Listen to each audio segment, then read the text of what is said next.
Halo pemirsa, sorotan dunia hadir menemani Anda dengan beragam informasi seputar peristiwa dan isu global dari berbagai belahan dunia. Bersama saya Arif Rifai, inilah sorotan dunia selengkapnya. Pemirsa, Tribunal Suprema Elektoral atau TSE Bolivia mulai menghitung suara hasil pemilihan umum 2025 setelah tempat pemungutan suara di dalam dan luar negeri resmi ditutup pada Minggu malam waktu setempat.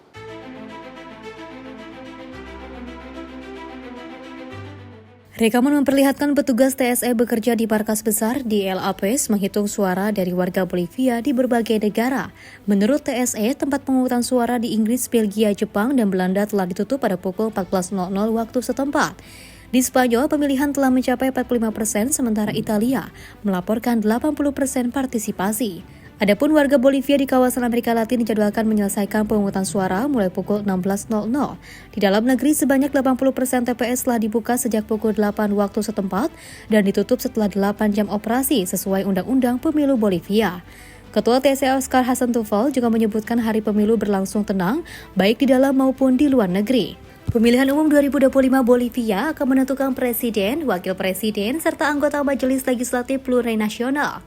Sejumlah kandidat telah masuk dalam pertarungan, diantaranya pengusaha Samuel Doria Medina dari Unity Block, mantan Presiden George Tuto Quiroga, Wali Kota Cochabamba, Manfred Reis Villa, dan Senator Rodrigo Paz Pereira, Ketua Senat Andrónico Rodriguez, dan kandidat Partai MAS Eduardo del Castillo.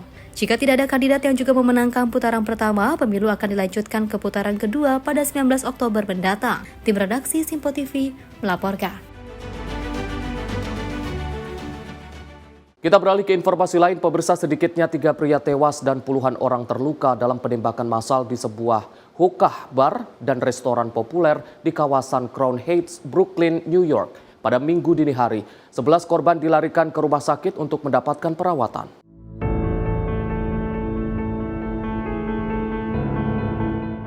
Rekaman memperlihatkan pasukan polisi dalam jumlah besar berada di lokasi sesaat setelah insiden terjadi. Laporan menyebutkan penembakan terjadi beberapa saat sebelum pukul 3:30 waktu setempat. 8 pria dan 3 wanita dilaporkan dirawat di rumah sakit dengan luka yang tidak mengancam jiwa. Sementara 3 orang dilaporkan meninggal dunia akibat insiden ini. Komisaris NYPD Jessica Tisch menyatakan bahwa ada lebih dari 1 pelaku dalam insiden ini. Polisi mengumpulkan sedikitnya 36 selongsong peluru di TKP dan juga sebuah senjata api juga ditemukan di sekitar lokasi meski hubungannya dengan penembakan masih diselidiki. Hingga kini belum ada pelaku yang ditangkap. Penyelidik juga masih memeriksa rekaman CCTV dan juga keterangan saksi untuk mengungkap identitas pelaku dalam penyelidikan yang juga terus berlangsung. Tim redaksi Simpo TV melaporkan. Badai Erin kembali mengganas. Badai kategori 4 ini diperkirakan akan memicu gelombang tinggi dan arus berbahaya di sepanjang pantai timur Amerika Serikat.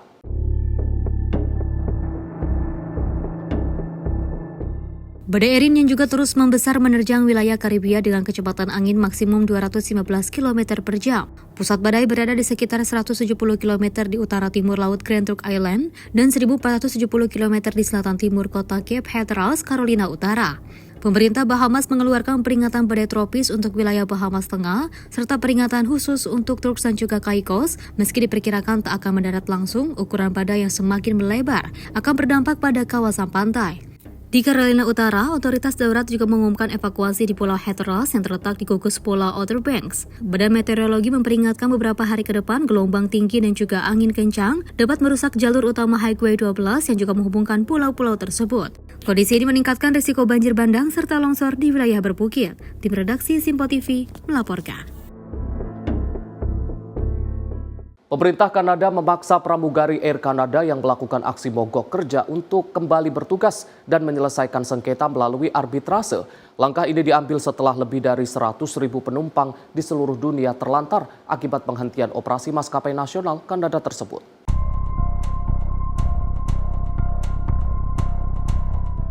Lebih dari 10.000 pramugari Air Canada menghentikan layanan hanya dalam hitungan jam setelah perundingan dengan manajemen mengalami jalan buntu.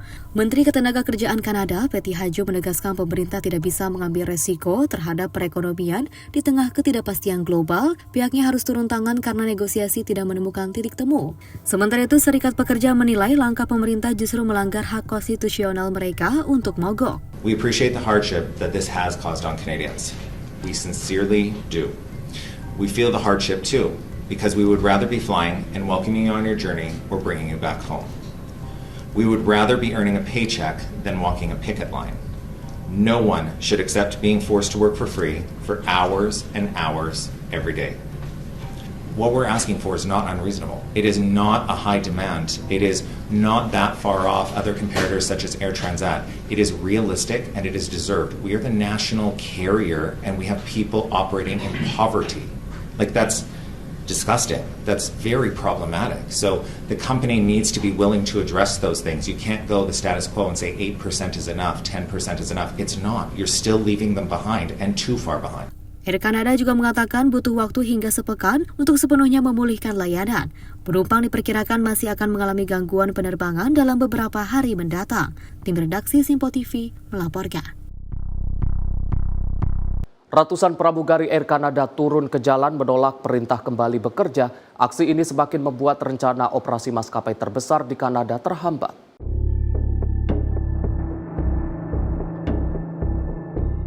Anggota Serikat Pekerja Pramugari memenuhi area departure Bandara Pearson, Toronto. Mereka menyerukan penolakan terhadap perintah Dewan Hubungan Industrial Kanada yang juga menginstruksikan kembali bekerja.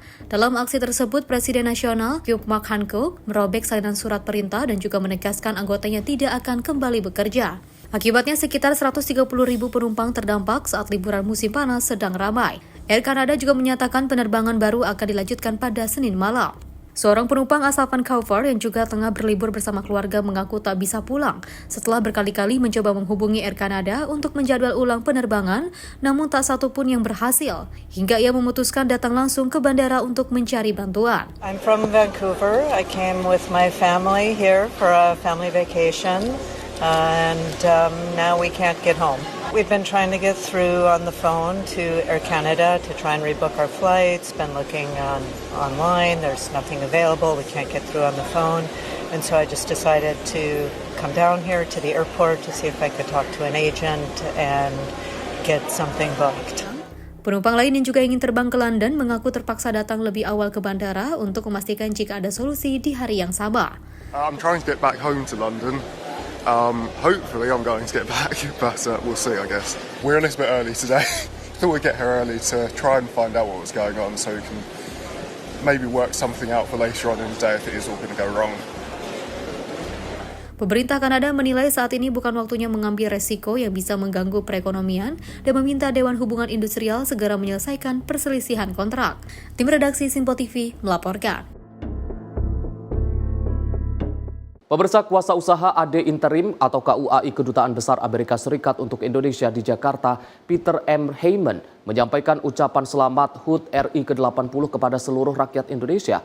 Peter mengatakan bahwa seluruh staf Kedutaan Besar serta Konsulat Amerika Serikat yang berada di Surabaya dan Medan mengucapkan selamat kepada seluruh rakyat Indonesia atas perayaan Hari Kemerdekaan Indonesia ke-80. Dirgahayu Republik Indonesia, Merdeka! Kuasa usaha AD Interim Kedutaan Besar Amerika Serikat untuk Indonesia di Jakarta, Peter M. Heyman, menyampaikan ucapan selamat HUT RI ke-80 kepada seluruh rakyat Indonesia. Peter mengatakan bahwa seluruh staf Kedutaan Besar serta Konsulat Amerika Serikat yang berada di Surabaya dan Medan mengucapkan selamat kepada seluruh rakyat Indonesia atas perayaan Hari Kemerdekaan Indonesia ke-80. Menurutnya, momen ini adalah kesempatan untuk melihat kembali perjalanan luar biasa Indonesia dalam kekayaan budayanya dan semangat demokrasinya. Selain itu, Peter juga mengucapkan Dirgahayu Republik Indonesia Merdeka dengan lantang dan menunjukkan dukungan untuk Indonesia dalam bidang kerjasama apapun. Hai, saya Pak Peter, kuasa usaha Kedutaan Besar Amerika Serikat di Jakarta. Atas nama seluruh staf Kedutaan Besar serta Konsulat AS di Surabaya dan Medan, saya ingin menyampaikan selamat kepada seluruh rakyat Indonesia atas perayaan Hari Kemerdekaan Indonesia yang ke-80. Momen ini adalah kesempatan untuk melihat kembali perjalanan luar biasa Indonesia, kekayaan budayanya, dan semangat demokrasinya. Amerika Serikat bangga dapat merayakan momen ini bersama Indonesia, sahabat dan mitra strategis kami. Kami menantikan kerjasama yang semakin erat dan berkelanjutan di tahun-tahun mendatang. Dirgahayu Republik Indonesia, Merdeka! Menurutnya, Amerika Serikat merasa bangga untuk dapat merayakan momen ini bersama Indonesia yang merupakan negara sahabat sekaligus mitra strategis. Ia menambahkan bahwa Amerika Serikat juga menantikan kerjasama yang erat dan berkelanjutan dengan Indonesia di masa mendatang. Tim redaksi Simpo TV melaporkan. Sementara itu, pemirsa, Pantai Ancol berubah jadi arena kegembiraan dan ketegangan dalam Lomba Panjat Pinang yang jadi ikon perayaan HUT ke-80 kemerdekaan Indonesia. Ribuan warga menyaksikan lomba tradisional yang penuh keceriaan, kekuatan, dan kerjasama tim untuk merebut hadiah di puncak pohon pinang.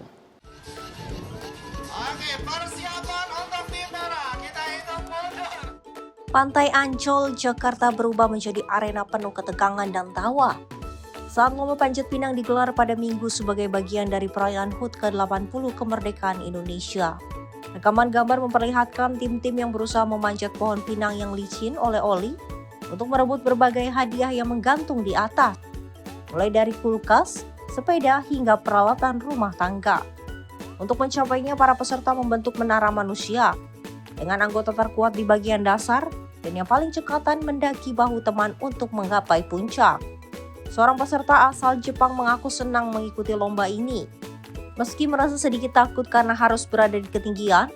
Sementara seorang peserta perempuan mengungkapkan kelelahan tak menghalangi semangat untuk tetap berjuang, tanpa ada perbedaan antara laki-laki dan perempuan. Memperingati 17 Agustus, Panjat Pinang. Seru banget, takut, capek, tapi seru. Iya. Enggak ada perbedaan. Iya, tetap semangat. Tradisi panjat pinang telah ada sejak masa kolonial Belanda dan hingga kini terus dilanjutkan sebagai simbol persatuan, kekuatan, dan semangat juang rakyat Indonesia. Tim redaksi Simpo TV melaporkan. Pemirsa, informasi lainnya akan kami hadirkan usai jeda. Tetaplah bersama kami di Sorotan Dunia.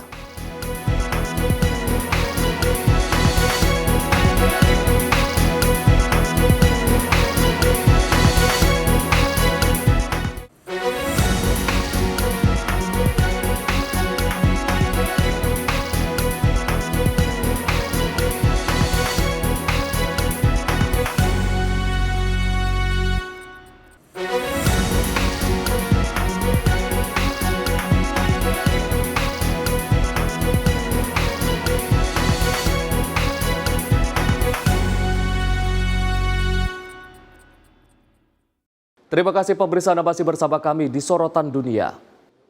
Operasi bantuan udara kembali digelar di jalur Gaza pada Minggu 17 Agustus 2025 ketika konflik di wilayah tersebut belum menunjukkan tanda mereda melalui inisiatif kemanusiaan yang dipimpin Uni Emirat Arab bersama Yordania dan sejumlah negara Eropa.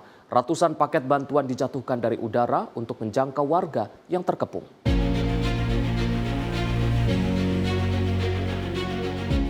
Operasi bantuan udara terus berlanjut di Gaza pada Minggu, meski militer Israel bersiap menguasai penuh wilayah enklavi tersebut. Rekaman video menunjukkan sebuah pesawat kargo militer menjatuhkan paket-paket bantuan di sejumlah wilayah Gaza yang terkepung. Inisiatif bantuan ini disebut Burung Kebaikan, bagian dari operasi Shival Rose Night 3, yang juga dipimpin Uni Emirat Arab bersama Yordania, serta didukung Jerman, Italia, Belgia, Prancis, dan Singapura. Pada Jumat, militer Israel mengumumkan untuk pertama kalinya menggelar dropping bersama dengan Singapura yang mengirimkan 127 paket bantuan dari 7 negara. Sejak 7 Oktober 2023, konflik Israel dan Hamas meledak setelah serangan Hamas menyebabkan 1.139 orang tewas, sebagian besar warga sipil Israel, dan lebih dari 200 orang disandra. Sebagai balasan, Israel juga melancarkan kampanye militer berskala besar di Gaza. Menurut Kementerian Kesehatan Gaza, hingga saat ini sebanyak 61.944 orang Palestina dilaporkan tewas dan 155.886 orang menderita luka-luka. Tim redaksi Simpo TV melaporkan. Sementara itu, sebuah dapur amal yang dikelola organisasi Al Jazair terus menyediakan makanan bagi keluarga pengungsi di Gaza. Namun, staf mengaku kemampuan mereka menurun drastis di tengah situasi blokade yang masih berlanjut.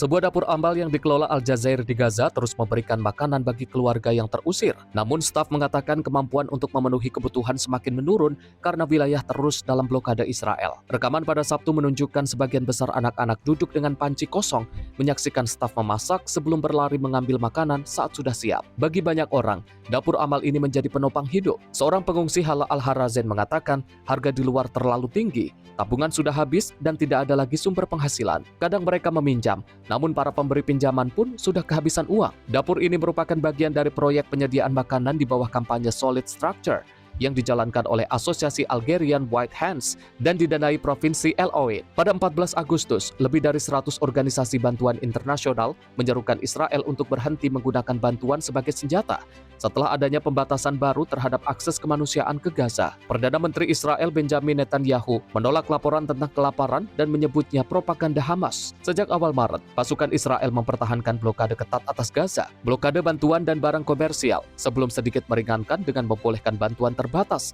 dan pengiriman udara oleh sejumlah negara. Tim redaksi Sinpo TV melaporkan. KTT Alaska antara Presiden Rusia Vladimir Putin dan Presiden Amerika Serikat Donald Trump dinilai mengembalikan Putin ke panggung internasional di tengah perang yang masih berlanjut di Ukraina.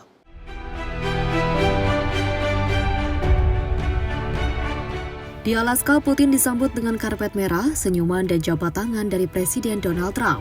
Trump mengakhiri KTT dengan memuji hubungan keduanya dan menyebut Rusia sebagai kekuatan besar nomor 2 di dunia, meski tak ada kesepakatan untuk mengakhiri perang Ukraina. Trump juga terlihat mengganti arah strategi dari usaha mendorong gencatan senjata menuju perjanjian damai menyeluruh, posisi yang selama ini diusung Kremlin. Ini merupakan kunjungan pertama Putin ke Amerika Serikat dalam 10 tahun dan juga kunjungan pertama ke negara barat sejak menginvasi Ukraina pada 2022. Penerbangan pesawat tempur Amerika di langit Alaska saat Putin disambut disebut sebagai pertunjukan kekuatan sekaligus gestur persahabatan. Media Rusia menyambut meriah, menyebut resepsi megah di Alaska sebagai kemenangan diplomatik besar bagi Putin. Tim redaksi Sinpo TV melaporkan.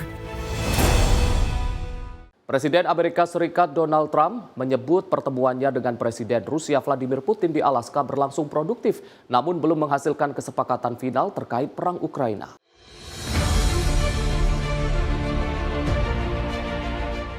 Trump menegaskan banyak poin yang disampaikan telah mendapatkan kesepakatan dengan Putin meski masih ada beberapa isu besar yang belum dicapai. Dalam pernyataan usai pertemuan, Trump juga menekankan tidak ada kesepakatan sampai benar-benar ada kesepakatan dan menyatakan akan segera menelpon NATO, para pemimpin Eropa, serta Presiden Ukraina, Volodymyr Zelensky untuk melaporkan hasil diskusi. Trump juga menyebut hubungannya dengan Putin selalu baik dan optimistis ada peluang besar untuk mencapai titik temu di masa depan. I believe we had a very productive meeting. There were many points that we agreed on, most of them I would say, a couple of big ones that we haven't quite got there, but we've made some headway. So there's no deal until there's a deal. I will call up NATO in a little while. I will call up the various people that I think are appropriate, and I'll of course call up President Zelensky and tell him about today's meeting. It's ultimately up to them. We really made some great progress today. I've always had a fantastic relationship with President Putin, with Vladimir, but we had an extremely productive meeting and many points were agreed to. There are just a very few that are left. Some are not that significant. One is probably the most significant. But we have a very good chance of getting there. We didn't get there, but we have a very good chance of getting there. And Mr. President, I'd like to thank you very much, and we'll speak to you very soon and probably see you again very soon. Thank you very much, Vladimir. Next time in Moscow. Oh, that's an interesting one. I don't know. I'll get a little heat on that one, but I could see it possibly happening. Thank you very much, Vladimir. And thank you all. Thank you. Pertemuan di Alaska ini berakhir dengan suasana hangat namun tanpa kesepakatan final untuk menghentikan perang terbesar di Eropa sejak 1945. Tim redaksi Sinpo TV melaporkan. Presiden Rusia Vladimir Putin memberikan penghormatan kepada para pilot Uni Soviet yang dimakamkan di Alaska setelah pertemuan bersejarahnya dengan Presiden Amerika Serikat Donald Trump. Kunjungan ini membawa pesan geopolitik di tengah hubungan kompleks kedua negara. Presiden Rusia Vladimir Putin berlutut dan meletakkan bunga di makam para pilot Uni Soviet yang dimakamkan di Fort Richardson National Cemetery dekat Anchorage, Alaska. Makam ini didedikasikan untuk para penerbang Uni Soviet yang gugur saat Perang Dunia Kedua.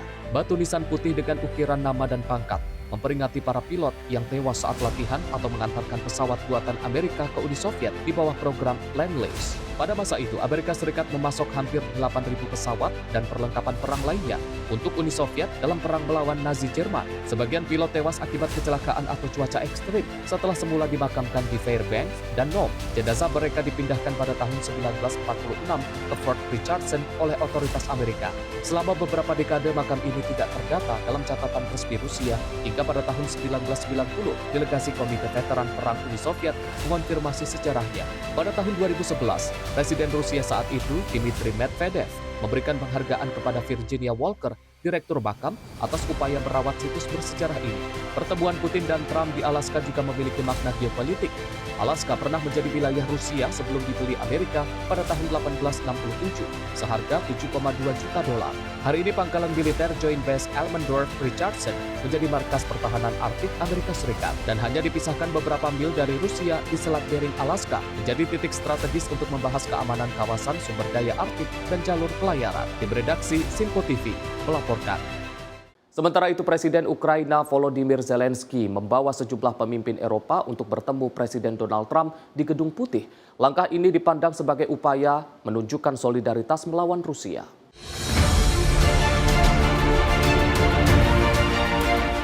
Pertemuan yang diadakan mendadak ini menjadi penentu masa depan Ukraina di tengah upaya Eropa dan Amerika menyatukan sikap terhadap Moskow. Sejumlah pemimpin Eropa yang sebelumnya tidak dilibatkan saat KTT Trump-Putin di Alaska kini turut hadir untuk menjamin kepentingan Ukraina. Melalui media sosial, Zelensky juga menegaskan kepentingan jaminan keamanan bagi Ukraina dan Eropa. Namun sehari sebelumnya, Trump juga mengisyaratkan bahwa Ukraina harus membuat kompromi termasuk soal Crimea dan juga keanggotaan NATO. Zelensky juga membalas dengan menyatakan perdamaian harus bersifat tahan lama dan tidak boleh seperti kesepakatan pasca aneksasi Crimea oleh Rusia pada 2014. Zelensky juga yakin bersama Amerika dan Eropa, Ukraina dapat memaksa Rusia menuju perdamaian yang sejati. Kehadiran para pemimpin Eropa ini juga dipandang sebagai ujian bagi hubungan transatlantik setelah Uni Eropa dan Inggris menerima kebijakan tarif Trump demi mempertahankan dukungannya terhadap Ukraina. Langkah ini menunjukkan bahwa kepentingan perdamaian di Ukraina tak hanya menjadi isu regional, melainkan juga taruhan bagi stabilitas global. Tim redaksi Sinpo TV melaporkan. Ratusan lentera menghiasi Taman Yusupov di Saint Petersburg pada Jumat malam. Festival Dream Fest membawa suasana magis dengan pendar lampu di atas permukaan air.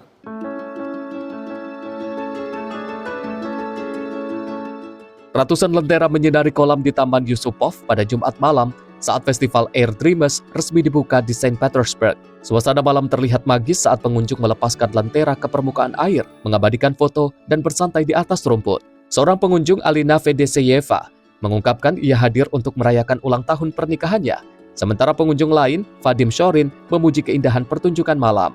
Festival Dream Fest berlangsung dari 15 hingga 17 Agustus dengan rangkaian acara simfoni, konser piano, pesta kostum, pertunjukan cahaya, instalasi seni, serta permainan untuk anak-anak.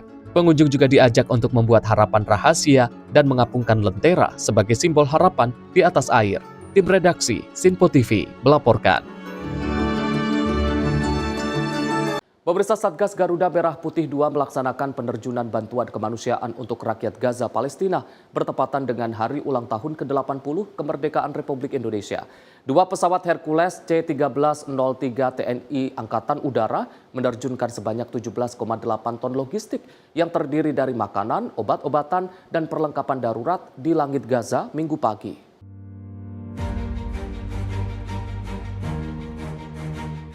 Dua pesawat Hercules C-130J TNI Angkatan Udara dari Skadron Udara 31 yang sebelumnya tiba di Yordania melaksanakan misi airdrop di langit Gaza. Sebanyak 66 personel gabungan dipimpin dan Satgas, Kolonel Penerbang Pugo Julianto terlibat dalam operasi ini. Dalam momen penuh haru, langit Gaza dihiasi payung-payung parasut yang membawa paket bantuan kemanusiaan seberat 17,8 ton. Jumlah tersebut menjadi simbol tanggal bersejarah 17 Agustus 1945.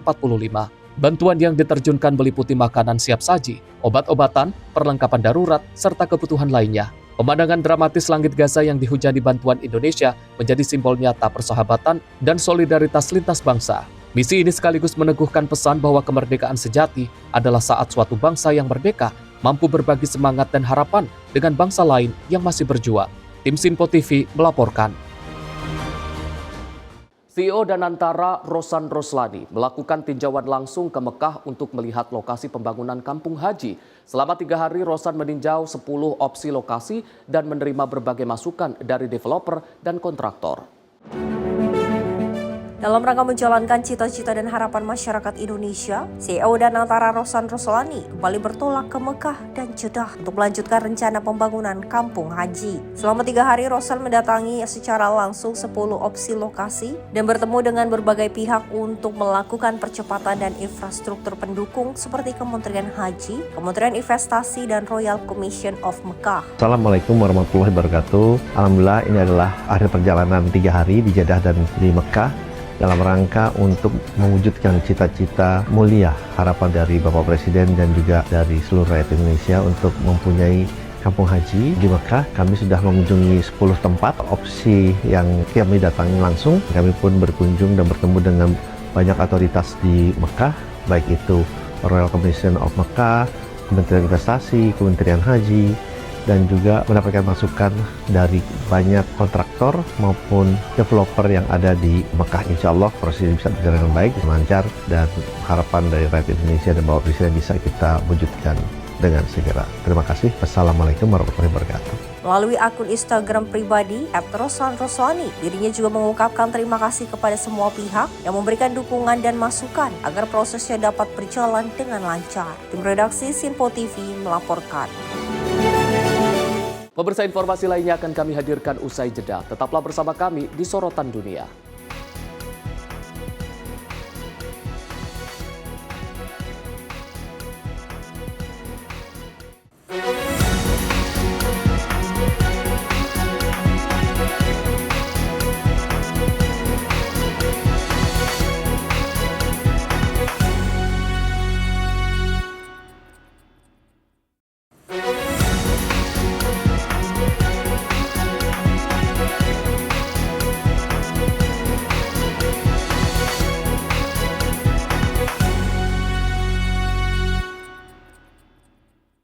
Terima kasih pemirsa, Anda masih bersama kami di Sorotan Dunia.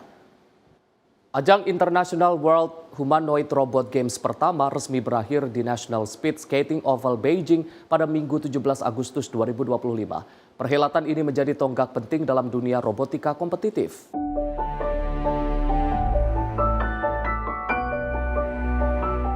Rekaman hari terakhir menunjukkan robotan humanoid berlaga di berbagai cabang, mulai dari lari cepat, sepak bola, hingga tinju. Pada upacara penutupan, sebanyak 26 juara diumumkan dari berbagai kategori. Robot Tiangong dari China memenangkan lari 100 meter dengan catatan waktu 21,50 detik. Sementara tim Vulkan dari Universitas Tsinghua mengalahkan Jerman 1-0 untuk merebut gelar juara sepak bola 5 lawan 5. Rekaman upacara penutupan juga menunjukkan perangkat Intelligent Core yang juga turun perlahan di atas panggung menandai berakhirnya ajang ini.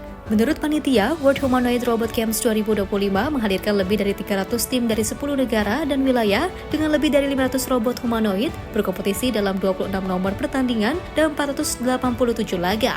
Cabang yang dipertandingkan meliputi atletik, sepak bola, bela diri, senam, skenario industri, simulasi medis, hingga tantangan hospitality. Sejumlah perusahaan robotika terbesar di China termasuk Unitree, Booster, Xiaomi, Xpeng, dan Agibot turut memperkenalkan model robot humanoid mereka dalam acara ini. World Humanoid Robot Games 2025 merupakan bagian dari rangkaian World Robot Conference yang juga digelar di Beijing awal bulan ini dengan menghadirkan lebih dari 200 peserta pameran dan 30 pakar internasional. Penyelenggara mengumumkan edisi kedua World Humanoid Robot Games akan kembali digelar di Beijing pada Agustus 2026. Tim redaksi Sinpo TV melaporkan. Pemirsa, sebuah helikopter pemadam buatan Rusia yang diawaki kru Kementerian Dalam Negeri Serbia terlihat membantu memadamkan kebakaran hutan di wilayah Durkovići Rogami, pinggiran kota Podgorica, Montenegro.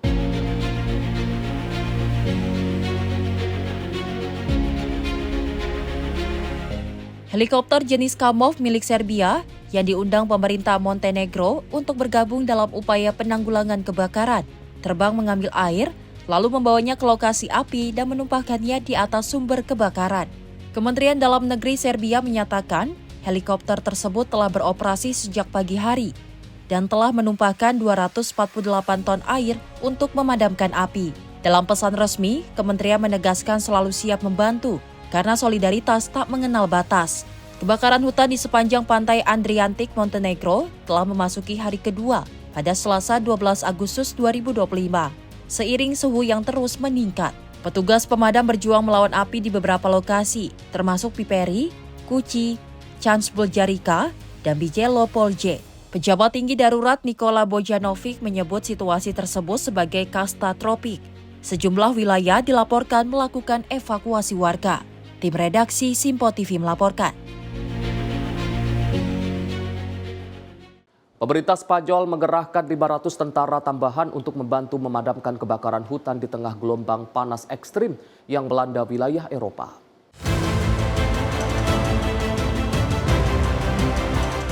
Perdana Menteri Pedro Sánchez mengumumkan penambahan pasukan ini di atas 1.400 prajurit yang sudah diterjunkan sebelumnya.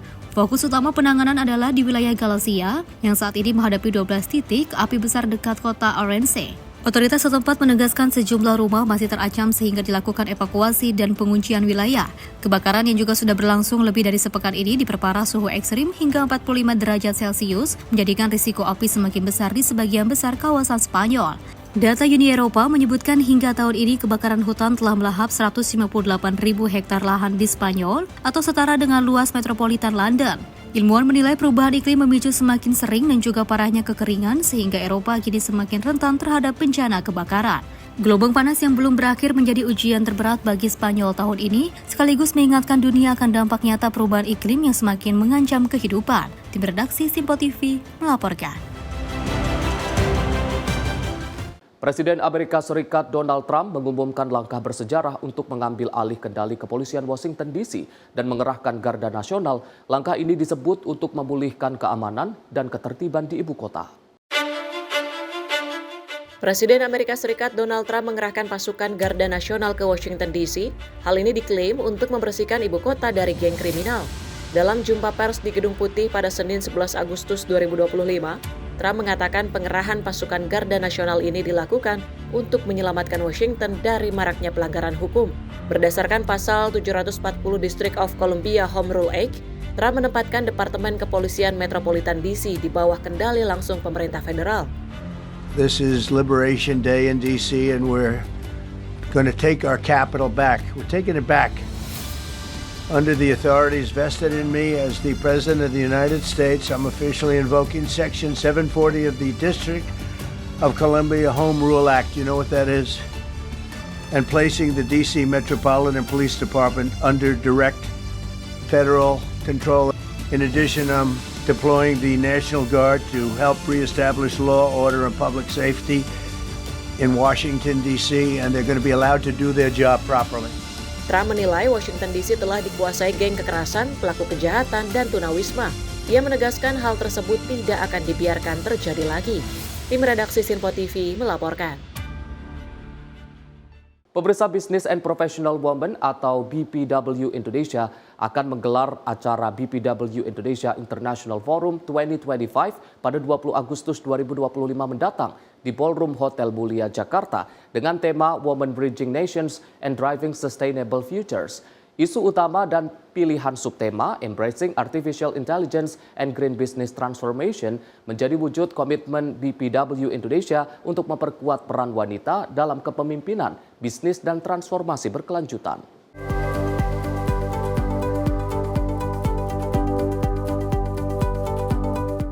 Momentum perayaan Hari Ulang Tahun Kemerdekaan RI ke-80 dinilai waktu yang tepat untuk menegaskan kembali bahwa kemerdekaan harus diisi dengan karya dan aksi nyata oleh para perempuan Indonesia.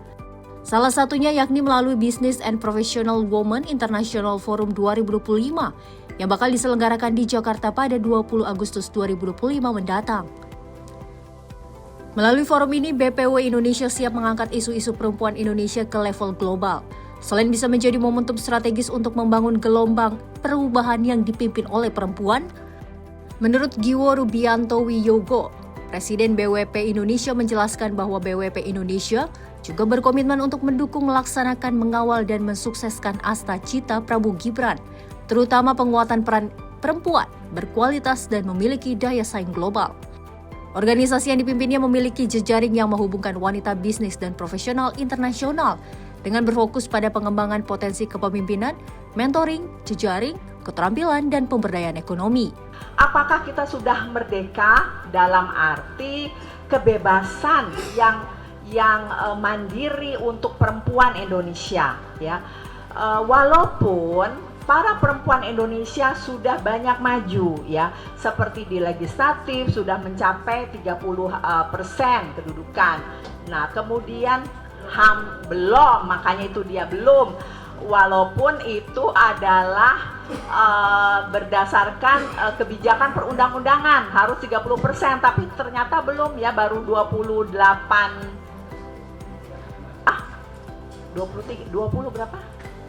Di bawah 30%.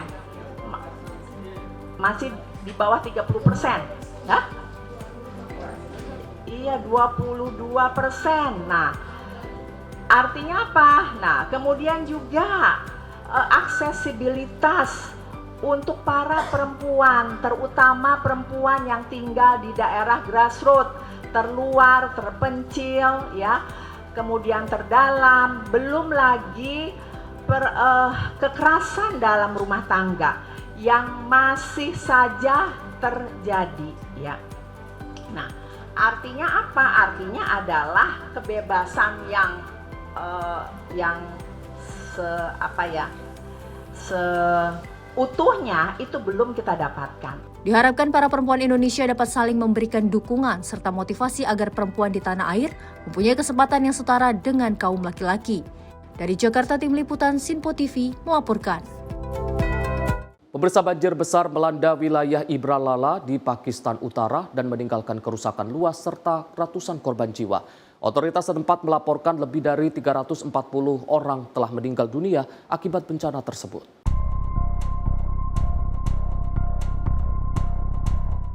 Banjir besar telah menyapu wilayah Ibralala di Pakistan Utara dan meninggalkan kerusakan luas serta sedikitnya 340 korban meninggal dunia. Rekaman pada Sabtu menunjukkan rumah-rumah hancur jadi puing atau sebagian ambruk, sementara warga terpaksa menyeberangi genangan dengan menggunakan papan kayu sebagai jembatan darurat. Otoritas Manajemen Bencana Nasional Pakistan melaporkan pada Sabtu, jumlah korban meninggal akibat banjir meningkat menjadi 344 orang. Dengan mayoritas korban berada di Provinsi Khyber Pakhtunkhwa yang terdiri dari 36 distrik termasuk Buner. Sebelumnya jumlah korban dilaporkan 320 orang. Departemen Meteorologi memperingatkan akan terjadinya hujan lebat lanjutan di wilayah barat laut dan mengimbau warga untuk menghindari keberadaan yang tidak perlu di daerah rawan.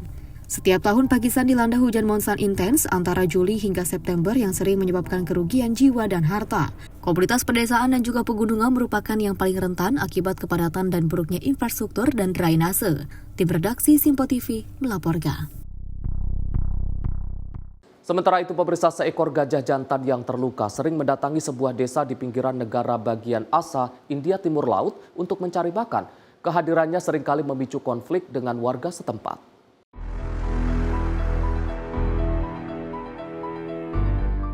Selama berbulan-bulan, seekor gajah jantan yang terluka sering mendatangi desa di pinggiran Assam, India untuk mencari makan. Hewan tersebut sering memasuki toko dan mengambil makanan dari rak, membuat warga memasang pagar baja dan kawat berduri di depan rumah serta kios di tepi jalan. Meski warga memberikan makanan dan air, kunjungan gajah yang bisa terjadi 2 kali sehari ini sering mengganggu arus lalu lintas. Warga terpaksa menghalau hewan tersebut agar jalan dapat dilalui. Gajah tersebut tak mampu kembali ke hutan lantaran cedera di kakinya beberapa bulan lalu. Usahanya untuk bergabung dengan kelompok gajah lain juga sering mendapat penolakan. Konflik antara manusia dan gajah di India makin meningkat seiring pertumbuhan penduduk yang mencapai 1,4 miliar jiwa, serta perluasan kota dan permukiman yang menggeser hutan dan habitat gajah. Di Assam yang memiliki lebih dari 5.000 gajah Asia liar, telah terjadi banyak insiden dalam beberapa tahun terakhir, mulai dari perusakan tanaman hingga menelan korban jiwa.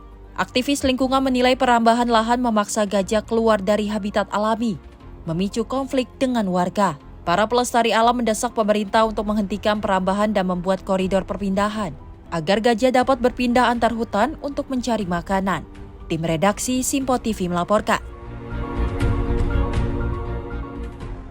Angin topan podul menghantam Taiwan pada Rabu 13 Agustus 2025.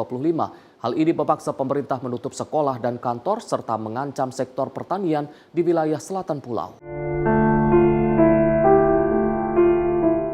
Angin topan podul menerjang Kabupaten Taitung di pantai timur Taiwan bergerak melintasi sepertiga bagian selatan pulau dengan kecepatan sekitar 36 km per jam. Badan Cuaca Pusat melaporkan bahwa badai ini mungkin akan meningkat di selatan sebelum melemah saat melintasi pegunungan pusat dan menuju pantai Cina. Beberapa wilayah terdampak meliputi Tainan, Kaohsiung, Chiayi, Yunlin, Pingtung, Hualien, serta gugus Pulau Penghu di selatan. Imbas dari topan podul, seluruh penerbangan domestik di pulau berpenduduk 23 juta jiwa itu dibatalkan. Begitu pula puluhan penerbangan internasional, banyak layanan feri juga dihentikan. Sebelumnya hujan lebat dalam beberapa minggu terakhir telah merusak tanaman di Taiwan Tengah dan Selatan, serta memadamkan listrik di wilayah pedesaan. Tim redaksi Simpo TV melaporkan. Kebakaran hutan di Erzin, Turki memaksa warga menyelamatkan diri serta ternak mereka, namun sebagian besar hewan dan harta benda hangus terbakar.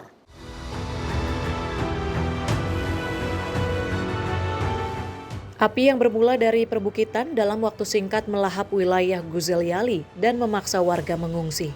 Seorang warga mengaku terpaksa menggiring kambing dan domba ke tempat aman, namun sebagian kambing kabur ke arah kebakaran lain dan tidak selamat. Tabii yangın buraya geçti. Buraya geçince biz bunları apar topar keçileri, koyunları hepsini sürdük buraya aşağı. Meğer keçiler kaçmış geri yangına. Ersin keçiler nerede? Yok keçiler. Geleyim diyorum, hiddetleniyorum böyle. Geleceğim, yanırsam yanayım. Mallarım gitti. Yangının içindeydi. Resmimi gördün mü? Resim çekmişler. Ya, 2 tane kuzunun ardından koşuyorum böyle. Allah'ım gece gündüz dua ediyorum. Allah'ım namazlarımda malımızı canımızı koru ya Rabbim derken başımıza geldi. İçinde kedi köpek yandı diye başka yerlerde üzülürken başımıza geldi. Kedilerim yok, tavuklarım yok. Meskipun berhasil menyelamatkan diri, seorang warga mengaku sempat membantu memadamkan api di rumah sendiri dan rumah tetangga. Kebakaran ini terjadi sangat cepat dan melahap area tertutup yang sebelumnya jarang terlihat. Zaten bir anda gelişti. Kuru arazi olduğu için bir rüzgarın etkisiyle, yansımasıyla burası alev aldı. Burası normalde göremeyeceğiz kadar kapalı bir alan. Aracımın da arkasında araba vardı, kurtaramadım. Tim redaksi Simpo TV melaporkan. Kebakaran hutan masih terus berlangsung di wilayah Vilar de Foz, Galicia, Spanyol di tengah gelombang panas yang melanda seluruh negara. Api yang meninggi disertai asap tebal membuat upaya pemadaman menjadi lebih sulit.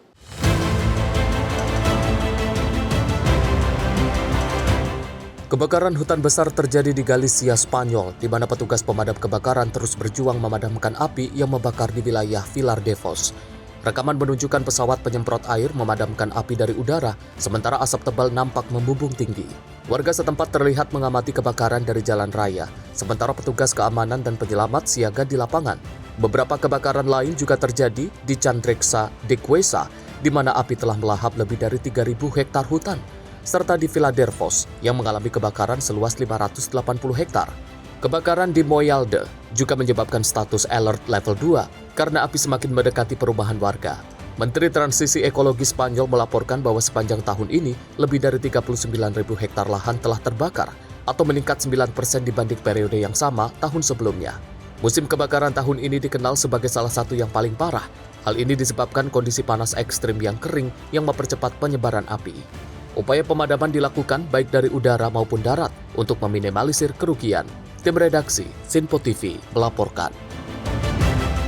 Kita beralih ke informasi lain. Pemirsa, sepasang anak panda kembar Jia dan Dede merayakan ulang tahun pertama mereka di Ocean Park pada Jumat lalu. Perayaan ulang tahun panda yang pertama kali lahir di Hong Kong ini tak hanya digelar dalam taman hiburan, namun juga meluas ke seantero kota dengan nuansa panda yang meriah.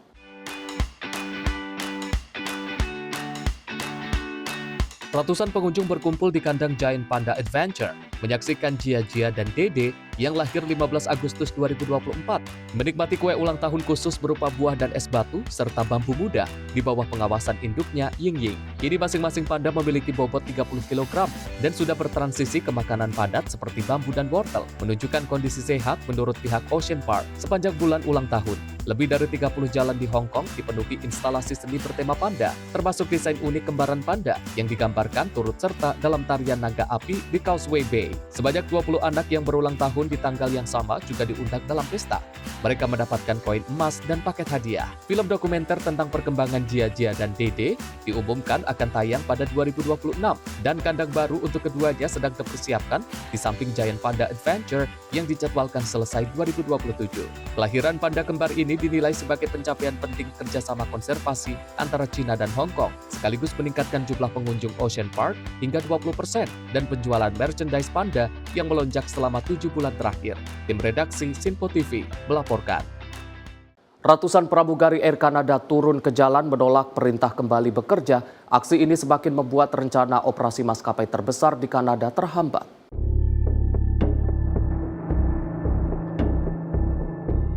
Anggota Serikat Pekerja Pramugari memenuhi area departure Bandara Pearson, Toronto.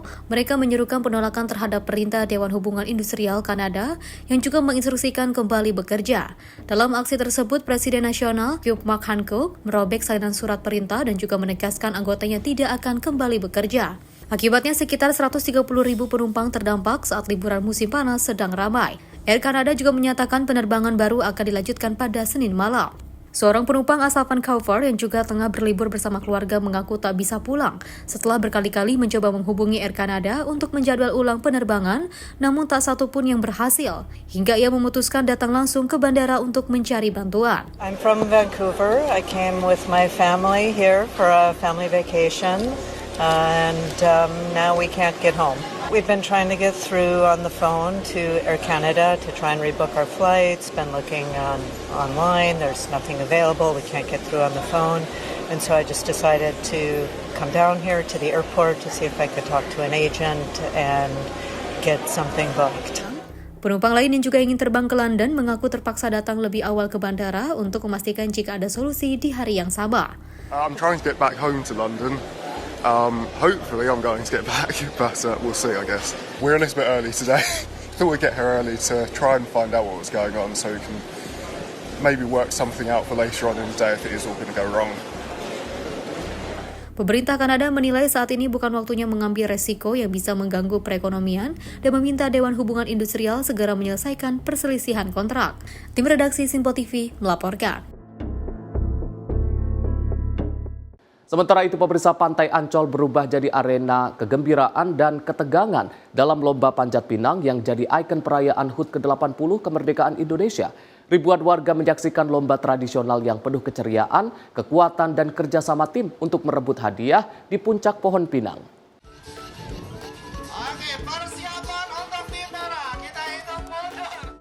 Pantai Ancol, Jakarta berubah menjadi arena penuh ketegangan dan tawa saat lomba panjat pinang digelar pada Minggu sebagai bagian dari perayaan HUT ke-80 kemerdekaan Indonesia. Rekaman gambar memperlihatkan tim-tim yang berusaha memanjat pohon pinang yang licin oleh oli untuk merebut berbagai hadiah yang menggantung di atas, mulai dari kulkas, sepeda, hingga peralatan rumah tangga. Untuk mencapainya, para peserta membentuk menara manusia dengan anggota terkuat di bagian dasar dan yang paling cekatan mendaki bahu teman untuk menggapai puncak. Seorang peserta asal Jepang mengaku senang mengikuti lomba ini, meski merasa sedikit takut karena harus berada di ketinggian. Sementara seorang peserta perempuan mengungkapkan kelelahan tak menghalangi semangat untuk tetap berjuang, tanpa ada perbedaan antara laki-laki dan perempuan. Memperingati 17 Agustus, Panjat Pinang. Seru banget, takut, capek, tapi seru. Enggak ada perbedaan. Tetap semangat. Tradisi panjat pinang telah ada sejak masa kolonial Belanda dan hingga kini terus dilanjutkan sebagai simbol persatuan, kekuatan, dan semangat juang rakyat Indonesia. Tim redaksi Sinpo TV melaporkan. Sementara itu, Presiden Ukraina Volodymyr Zelensky membawa sejumlah pemimpin Eropa untuk bertemu Presiden Donald Trump di Gedung Putih. Langkah ini dipandang sebagai upaya menunjukkan solidaritas melawan Rusia.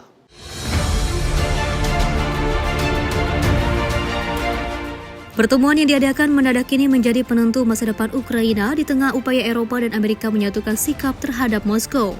Sejumlah pemimpin Eropa yang sebelumnya tidak dilibatkan saat KTT Trump Putin di Alaska kini turut hadir untuk menjamin kepentingan Ukraina.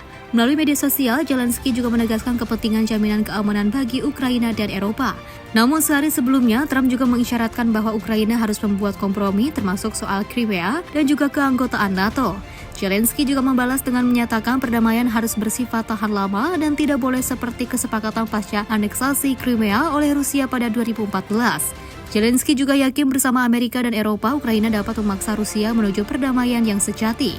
Kehadiran para pemimpin Eropa ini juga dipandang sebagai ujian bagi hubungan transatlantik setelah Uni Eropa dan Inggris menerima kebijakan tarif Trump demi mempertahankan dukungannya terhadap Ukraina. Langkah ini menunjukkan bahwa kepentingan perdamaian di Ukraina tak hanya menjadi isu regional, melainkan juga taruhan bagi stabilitas global.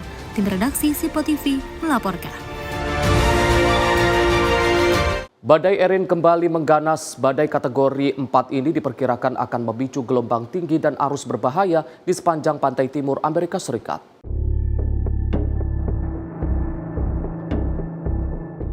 Badai Erin yang juga terus membesar menerjang wilayah Karibia dengan kecepatan angin maksimum 215 km per jam. Pusat badai berada di sekitar 170 km di utara timur laut Grand Trunk Island dan 1470 km di selatan timur kota Cape Hatteras, Carolina Utara.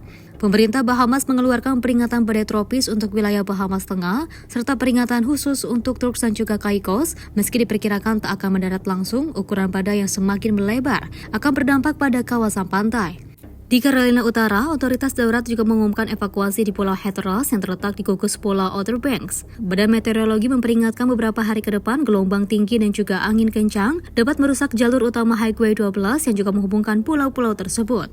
Kondisi ini meningkatkan risiko banjir bandang serta longsor di wilayah berbukit. Tim redaksi Simpo TV melaporkan. Pemirsa, informasi tadi sekaligus menutup sorotan dunia edisi kali ini. Saya Arif Rifai. Mewakili seluruh kru yang bertugas mengucapkan terima kasih atas kebersamaan Anda. Sampai jumpa.